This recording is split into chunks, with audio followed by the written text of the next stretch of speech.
You're 7 years old, and you're standing in the kitchen making dinner because no one else will. You're 10, mediating your parents' arguments like a therapist they never paid for. You're 12, and you've already learned that your emotions are inconvenient, that your needs are burdensome, that the safest way to exist is to be the adult in a room full of children wearing grown-up faces. You didn't get a childhood, you got a crash course in survival. And now, decades later, you're the most capable person everyone knows, the reliable one, the one who handles everything. But inside, there's a part of you that never got to play, never got to be messy, never got to need someone without fear of abandonment. Psychologists call this parentification, and it doesn't just steal your childhood. It rewires your brain, reshapes your relationships, and creates survival patterns that once saved you, but are now slowly suffocating you. If you spend your whole life being everyone's rock while secretly feeling like you're drowning, if rest feels dangerous and asking for help feels impossible, this is your story. And it's time someone finally saw the child you had to bury to survive.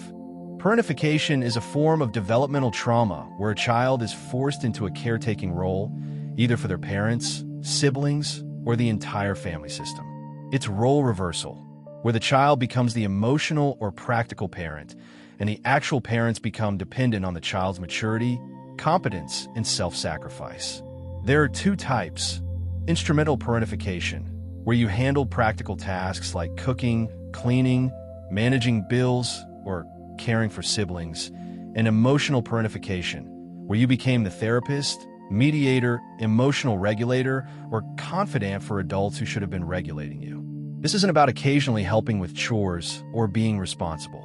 This is about a chronic pattern where your childhood was stolen by the systematic expectation that you function as an adult before your brain was developmentally ready for it. And here's what makes it so insidious. You were probably praised for it. You're so mature for your age. I don't know what I'd do without you. You're my little helper.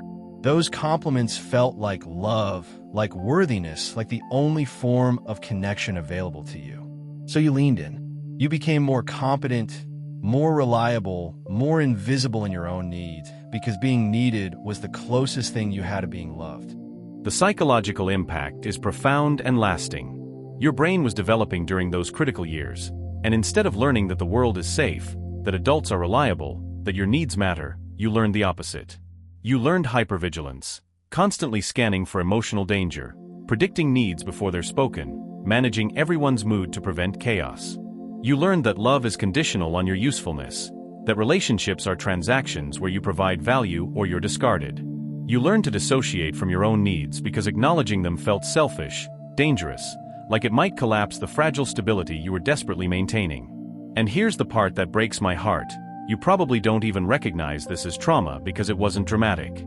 There was no singular catastrophic event you can point to. It was just, you're normal. The steady drip of responsibility, the constant weight of other people's emotions, the slow erasure of your right to be a child. You survived by growing up too fast, and now in adulthood, you're dealing with the cost, a nervous system stuck in survival mode, relationships where you give everything and receive crumbs, and a deep, aching exhaustion from decades of being strong for everyone but yourself. In adulthood, parentification shows up in patterns so familiar they feel like personality traits, not trauma responses.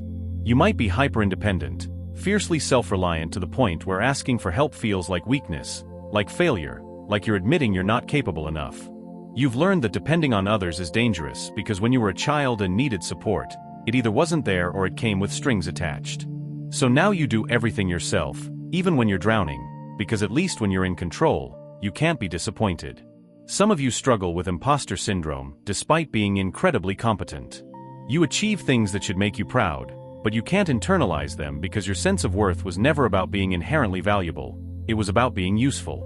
When you're not actively solving someone's problem or carrying someone's weight, you feel worthless. Rest feels like laziness. Celebration feels unearned. And deep down, you're terrified that if people discover you're not actually that capable, if you show weakness or need support, they'll leave. Because that's what your childhood taught you, your value is your competence, and without it, you're disposable. Others develop what I call achievement addiction. You chase accomplishment after accomplishment, but nothing ever feels like enough because you're not actually trying to succeed. you're trying to finally earn the unconditional love you never received as a child. Every promotion, every praise, every recognition is a temporary hit that makes you feel worthy, but it fades quickly, and then you're back to grinding, trying to prove you deserve to exist. You can't stop achieving because stopping means confronting the emptiness underneath, the wounded child still waiting for someone to say you're enough just as you are. Many of you struggle with boundaries in devastating ways. You can't say no because saying no as a child meant risking abandonment, anger, or the collapse of your family system. So you learn to say yes even when it destroys you, to prioritize everyone else's needs over your own, to be endlessly available and accommodating because that's how you stayed safe. But now, in adult relationships, you attract people who exploit your lack of boundaries. Narcissists, emotional vampires, people who need a parent, not a partner. And you stay because the dynamic is familiar, because being needed feels like love, even when it's actually just being used. And here's the cruelest symptom: you might struggle to feel joy, especially in moments that should be happy. Someone celebrates you, and you feel numb. You achieve something significant, and instead of pride, you feel anxiety about what's expected of you next. You're in a loving relationship, and you're waiting for the other shoe to drop. This is called anhedonia, and it happens because your nervous system learned that positive emotions are dangerous. They make you drop your guard, and when you drop your guard, chaos happens. So you stay vigilant, even in safe moments, robbing yourself of the very experiences you've been working so hard to create. Parentification fundamentally distorts your understanding of what healthy relationships look like. In romantic partnerships, you might find yourself repeatedly cast in the caretaker role, attracted to people who need fixing, who are emotionally unavailable, who require constant management. This isn't conscious, it's your nervous system recognizing a familiar pattern and mistaking familiarity for compatibility. You've been trained to equate love with labor, so when a relationship doesn't require you to carry someone's emotional weight, it feels wrong, boring, like something's missing. What's missing is the dysfunction you were trained to navigate. Or you go the opposite direction. You choose partners who are stable and loving, but you can't let them in. They want to support you, and you pull away. They offer help, and you reject it. They try to get close, and you create distance. Not because you don't want intimacy, but because vulnerability feels like handing someone the power to destroy you. Your childhood taught you that needing people leads to disappointment or exploitation, so you protect yourself by remaining impenetrable. But you can't build intimacy without vulnerability, so your relationships stay surface level, and you wonder why you feel so alone even when you're partnered. Friendships suffer too. You're the friend everyone calls in crisis, but you never call anyone in yours. You give endlessly, advice, support, time, energy, but you never take. People see you as strong, capable, someone who has it all together, and you've worked hard to maintain that image because the alternative is terrifying. But one-sided friendships aren't actually friendships, they're repeated performances of your childhood role. And eventually, you burn out. You resent people for taking advantage of you, but you never gave them permission to see you as anything other than the helper. You've been so busy being what everyone needs that no one knows who you actually are. With your own children, if you have them, the pattern can continue in painful ways. Either you overcompensate, trying to give them the childhood you never had but struggling with their natural dependence because it triggers your own unmet needs. Or you unconsciously repeat the pattern, expecting emotional maturity from them that's developmentally inappropriate because that's what was expected of you. Breaking the cycle requires recognizing the pattern, and that recognition is excruciating because it means confronting not just what was done to you, but what you might be perpetuating. Healing from parentification starts with something that will feel counterintuitive and deeply uncomfortable. You have to grieve. You have to mourn the childhood you didn't get, the parents who couldn't show up for you, the years you spent being strong when you should have been protected. This isn't about blame or self-pity, it's about acknowledging a loss that was real and significant. You can't heal what you won't feel, and you've spent decades not feeling because feeling meant breaking down when breaking down wasn't an option. The next step is reparenting yourself. This is the work of becoming the adult that child you needed. It means learning to identify your needs instead of automatically suppressing them. It means practicing asking for help even when every fiber of your being says it's weak or dangerous. It means setting boundaries and enforcing them even when people respond with disappointment or anger, because their comfort is no longer more important than your well-being. This is terrifying work because it requires dismantling the survival strategies that kept you safe, trusting that you can build something healthier even though you have no template for what that looks like. You have to relearn what rest means.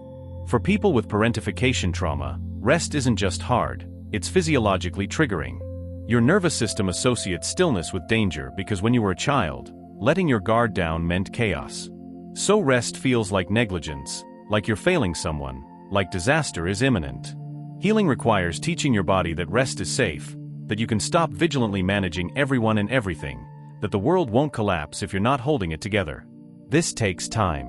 It takes repeatedly practicing rest even when it feels wrong, until eventually your nervous system begins to believe that peace is possible. And critically, you have to redefine love. You have to unlearn the belief that love is earned through usefulness and understand that real love is unconditional. It exists because you exist, not because of what you provide. This means walking away from relationships where you're only valued for what you do, not who you are. It means seeking connections with people who can tolerate your humanity, your needs, your imperfection. It means learning to receive without immediately calculating how to give back. This is the hardest part because it requires trusting that you're worthy of love even when you're not performing, and that belief contradicts everything your childhood taught you. There's a concept in psychology called adaptive survival strategies, behaviors that helped you survive a dysfunctional environment but become maladaptive in healthy contexts. Your hyperresponsibility, your hyperindependence, your inability to rest, your compulsive caretaking, these weren't character flaws. They were brilliant adaptations that a child created to survive an environment where the adults failed them. You were resourceful, resilient, incredibly strong. But you're not in that environment anymore, and what once protected you is now imprisoning you.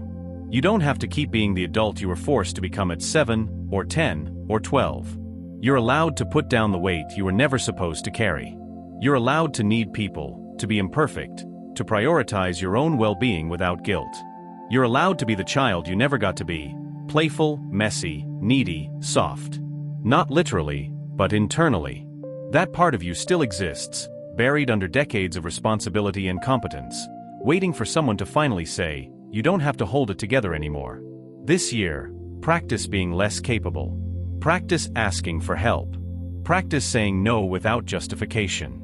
Practice resting without productivity. Practice receiving without reciprocating immediately.